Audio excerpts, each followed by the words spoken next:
A student in Iceland has created this ingenious invention, and it could help save the planet. Humans are exacting a growing toll on the environment. Increasingly, there's a need to come up with sustainable ways to ensure we don't destroy the planet for future generations. To that end, one Icelandic student may have invented a game-changing technology. Ari Johnson is a product design student at the Iceland Academy of the Arts, and he was disturbed by the damage human beings are doing to the environment. Consequently, he decided to put his skills to use to try and come up with a solution. His subsequent invention may hold answers for the future. Particularly, Johnson was concerned about the use of plastic and plastic bottles. He said, "I read that 50% of plastic is used once and then thrown away. So I feel there's an urgent need to find ways to replace some of the unreal amounts of plastic we make, use, and throw away each day." Johnson has a point. According to latest estimates, annual sales of plastic bottles will top $500 billion by 2020. Furthermore, the situation is being made worse as developing countries such as China begin to use more and match the consumption of the Western world. He was quick to recognize that there have been efforts to switch to reusable bottles. However, people's habits have been slow to change, and most plastic bottles are single-use. Additionally, reusable bottles have their own problems, so they aren't a perfect solution to the issue. Johnson said, "Why are we using materials that take hundreds of years to break down in nature to drink from once and then throw away? Despite the fact that this type of plastic, PET, is easy to recycle, more and more bottles find their way into landfills and oceans. This is because only half of all bottles are actually collected, and of that number, a measly 7% are used to make new bottles.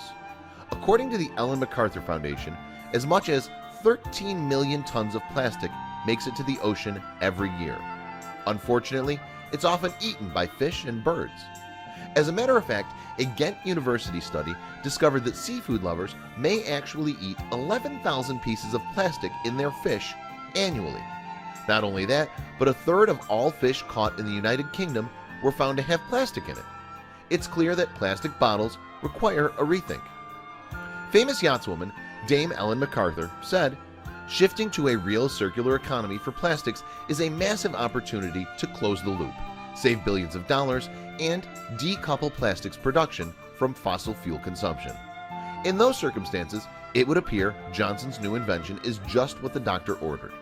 Seeing that plastic bottles often get into the ocean, he decided to change the composition of the bottles. Subsequently, he changed the material from plastic to something quite different.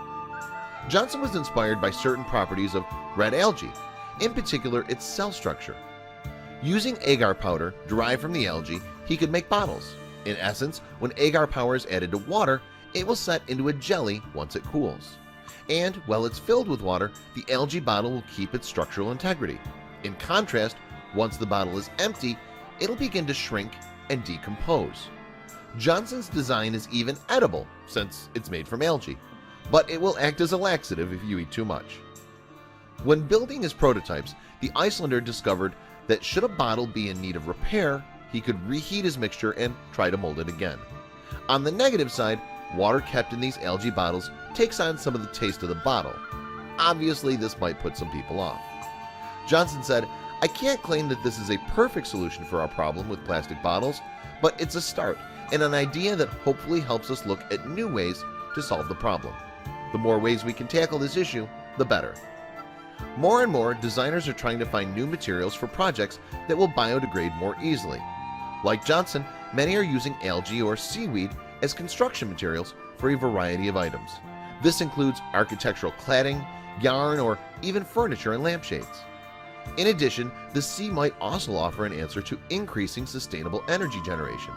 Correspondingly, algae may be able to act as a power source when burned. Due to its low requirements for growth, it has a much smaller carbon footprint than other potential biofuels. The practice of farming algae is known as algaculture. As an illustration, algae can be grown using wastewater and is totally biodegradable. Although the energy is extracted from algae through burning, it only releases CO2 that it has absorbed recently, so it doesn't add to the overall levels in the atmosphere. Due to algae's very high yields, it can produce a large amount of fuel using only a small area. In this case, the Department of Energy worked out that if you replaced all gasoline supply with algae biofuel, you'd need 15,000 square miles of land to grow algae. That's only 0.24% of the United States land. In the United Kingdom, other groups are working on reducing the number of bottles that make it into the sea. Hugo Tagholm of conservation group Surfers Against Sewage said, "The plastic pollution crisis rivals the threat of climate change as it pollutes every natural system and an increasing number of organisms." He continued, "While the production of throwaway plastics has grown dramatically, the system to contain, control, reuse, and recycle them just haven't kept pace." To this end, the group is trying to introduce a refund deposit scheme for plastic bottles to encourage recycling.